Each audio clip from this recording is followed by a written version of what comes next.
1학년 마지막 단원인 자료의 정리와 해석을 한번 해보도록 하겠습니다. 어려운 내용은 없고요.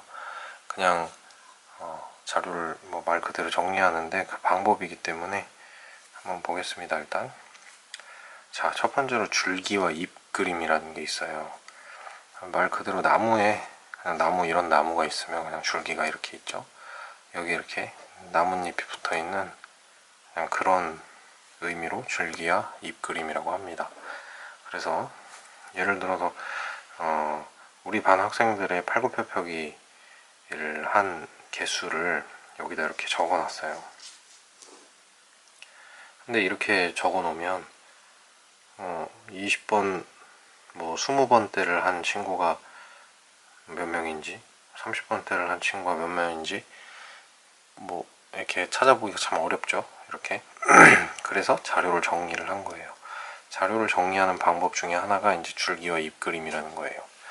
그래서 이 줄기라는 데다가는 지금 여기에 20번대, 30번대, 40번대, 50번대를 표시하는 2, 3, 4, 5를 줄기로 적고, 그 다음에 잎에다가 이제 24번을 한 친구가 하나 있으면 24, 25번 한 친구 하나, 26, 27, 28, 29 이렇게요. 그럼 32번 한 친구가 3명 있는 거예요. 32, 32, 32.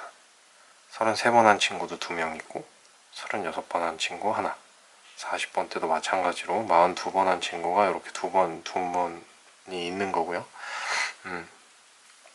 그래서 이렇게 줄기와 잎의 방법으로 이 그림으로 나타내니까 이제 20번째 친구는 6명이라는 걸 알았고, 30번째 친구는 6, 7, 8, 9, 10명이 있다는 것을 알았고요. 이런 식으로 이제 몇 명이 몇 번을 했구나 라는 것을 알아볼 수 있는 겁니다. 그래서 여기다 이렇게 표기를 해주는데, 2 하고 여기 칸이 막혀 있고 4 라고 하는 것은 24회다 라는 것을 여기다가 알려주는 겁니다.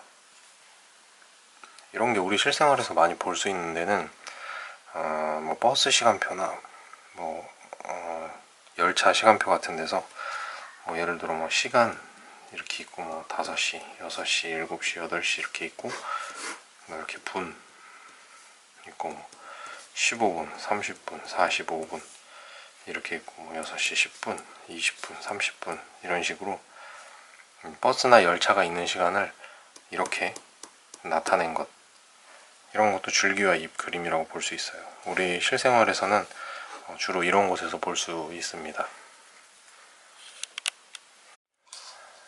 자, 이제 요 다음은 도수분포표예요. 이제 점점 줄기와 잎 그림보다 조금 더 이게 이제 정리를 하는 좋은 방법 중에 하나입니다. 도수분포표라는 건 뭐냐면, 자, 예를 들어 여기 이렇게, 이것도 또 자료가 있어요. 우리 반 친구들이 티셔츠를 맞출 건데, 단체 티셔츠를 맞추는데 어깨의 너비를 이렇게 또 값으로 다 적어 놓은 거예요. 이렇게 적어 놨는데 이제 이 어깨의 너비를 어떻게 나눌 것이냐, 아까처럼 줄기와 잎의 그림으로 해서 30번대, 40번대, 50번대 이렇게 할 수도 있지만, 이거는 뒤에가 이제 알아보기가 좀 어렵고, 그 다음에 예를 들어 옷을 X 스몰, X 스몰, 스몰, 미디엄, 라지, X 라지 이런 식으로 이렇게 나눈다면, 이렇게 나누기 위해서는 줄기와 잎의 방법보다는 뭔가 이 사이즈에 맞는 이 어깨 너비의 구간을 정해주는 게 좋겠죠. 그래서 여기서 36 이상 39 미만 이렇게 3으로 일단 나눴어요. 36 이상 39 미만, 39 이상 42 미만 이런 식으로 해서 30 해서 51 미만까지 이렇게 어깨 너비의 구간을 나누고요. 그 다음에 이 안에 해당되는 여기 이 자료에서의 학생 수를 여기다 적어줍니다. 36 이상 39 미만은 1명, 39 이상 42 미만은 4명 이런 식으로 해가지고 적어주고, 그 다음에 합계에다가 30명이다. 한 번에 30명이 있는 거예요. 자, 이렇게 나누면 이제 요 구간에 있는 친구가 한 명이구나, 요 구간에는 4명이구나, 이런 것을 알 수 있고요.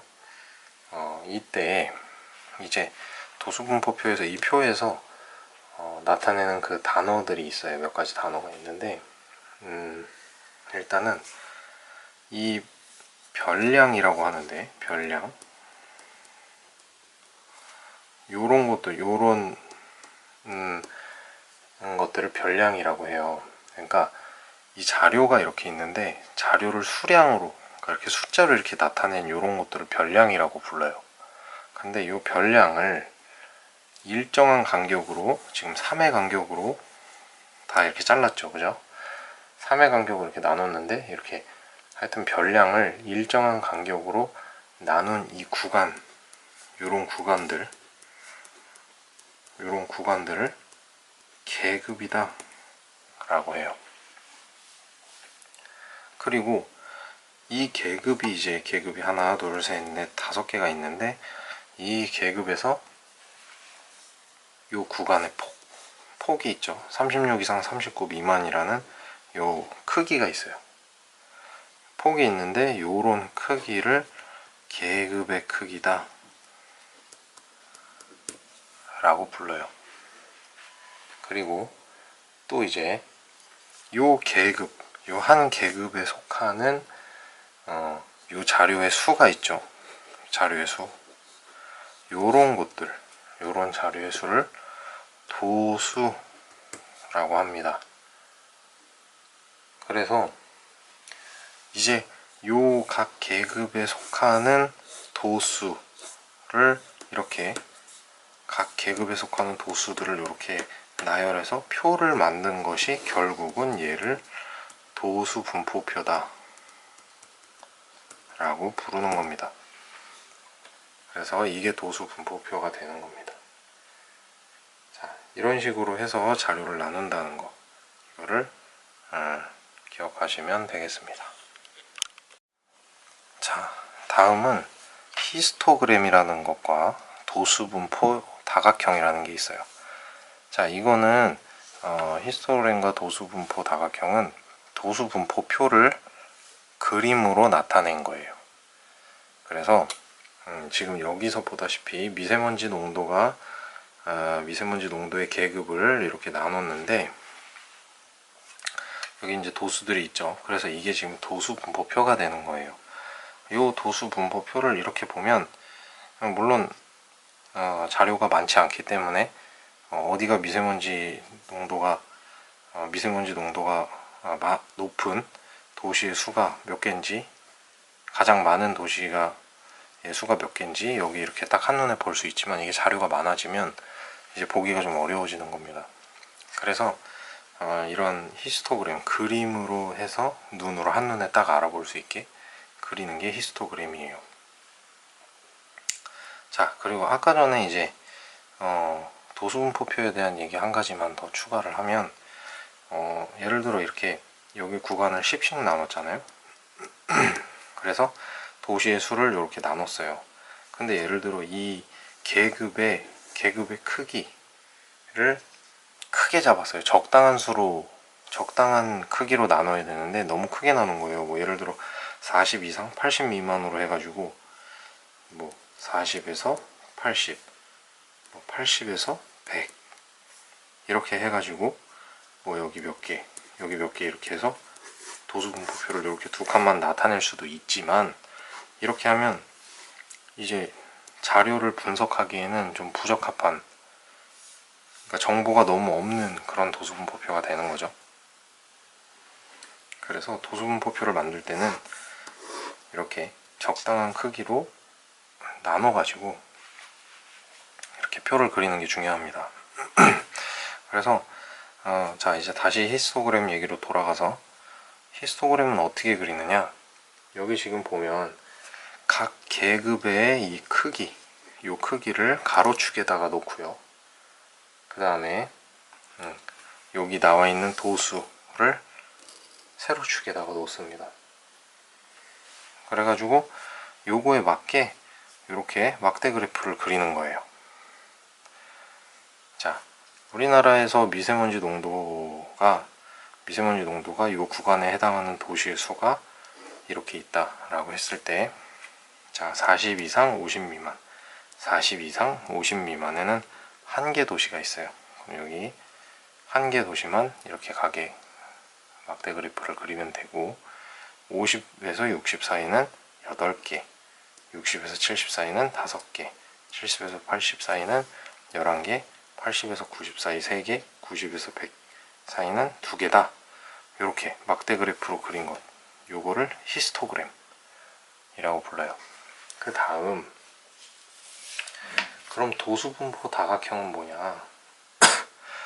도수분포 다각형은 이 막대 그래프의 이 중간 지점에, 중간 꼭대기에다가 이렇게 점을 찍어요. 점을 찍어서 이 선들을 이렇게 직선으로 이어줍니다. 이런 식으로 직선으로 이렇게 또 이렇게 이어주는 거예요. 이렇게 이어주고, 그 다음에 여기는 양 끝에 도수가 하나씩 더 있는데, 이 계급의 크기가 0인, 도수가 0인 계급이 하나씩 더 있는 것으로 이렇게 생각을 해서 선을 이렇게 마지막까지 끝까지 이렇게 그려줍니다. 이 도수분포 표현은 없지만 이 위아래로 하나씩 계급이 더 있고 그 도수가 0이라고 생각을 하고, 이렇게 보기 좋게 선으로 이렇게 이어준 이것을 도수분포 다각형이다라고 하는 거예요. 이것이 도수분포 다각형, 그리고 요 막대 그래프가 히스토그램, 이렇게 되는 겁니다. 자, 이런 식으로 어떤 식으로 표현을 해도 좋아요. 이 도수분포표를 이렇게 그릴 수 있다 하는 거, 뭐 간단하고 또 이해하기도 쉽죠.